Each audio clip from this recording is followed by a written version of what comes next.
अतीत की गलतियों का परिमार्जन और उससे सबक वर्तमान पीढ़ी सीख सके, यह अत्यंत महत्वपूर्ण है। और इस दृष्टि से आज का दिन 25 जून की तिथि को संविधान हत्या दिवस के रूप में पूरे देश के अंदर आयोजित करके वर्तमान पीढ़ी को भी इस बात का अवगत कराने का कार्य हो रहा है। आज संविधान की आत्मा को कुचलने हुए 5 दशक से अधिक समय हो चुका है। स्वाभाविक रूप से जिनकी उम्र 50-55 साल तक होगी, उनको उस समय की घटना का बहुत स्मरण नहीं होगा। उससे कम जिनकी उम्र है, उनको भी कुछ भी पता नहीं। आने वाली पीढ़ियां भूल न जाएं, ये बताने की आवश्यकता है। जो लोग संविधान की प्रतियां लेकर के घूम घूम करके जनता की आंखों में धूल झोंक रहे हैं, इनके दोहरे चरित्र को जनता के सामने उजागर किए जाने की आवश्यकता है। एक पक्ष इसका और दूसरा पक्ष वह जो उस समय श्रीमती इंदिरा गांधी के अत्याचार के कारण करा रहे थे। लोकतंत्र के समर्थन में जेल की यात्रा कर रहे थे। श्रीमती इंदिरा गांधी जी के आदेश से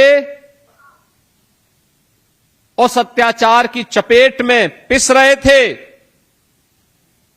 ऐसे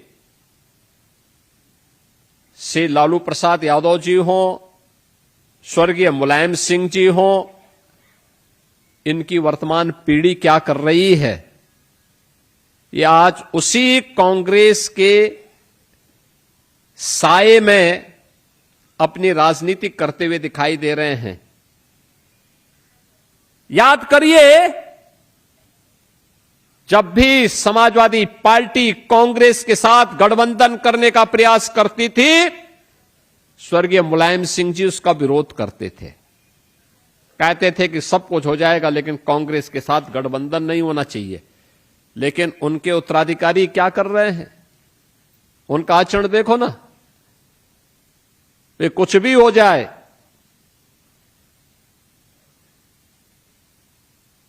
वह कांग्रेस के डूबते हुए जहाज पर सवारी होकर के मुलायम सिंह की विरासत को भी डुबोने के लिए उतारू हैं। क्योंकि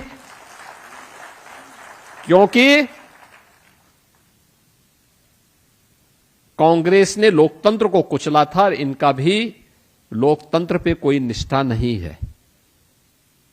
याद करिए ना, इनकी भी जब सत्ता थी तो उन्होंने लोकतंत्र को कुचलने के लिए कोई कोर कसर नहीं छोड़ा था। इन्होंने भी सभी संस्थाओं पे हमला किया था। क्या कार्यपालिका हो, क्या न्यायपालिका हो, क्या प्रेस हो, ये बराबर सब पे हमला करते थे।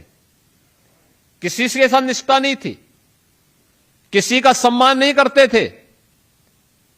इसलिए अपने समान उद्देश्य के लिए ये लोग आज भी एक दूसरे के साथ जुड़ करके, एक दूसरे के साथ मिल करके देश के लोकतंत्र को कमजोर करने, परिवारवाद की राजनीति को प्रेरित और प्रोत्साहित करने के लिए, भारत की संवैधानिक मान्यताओं के विपरीत आचरण करना अपना जन्मसिद्ध अधिकार समझते हैं।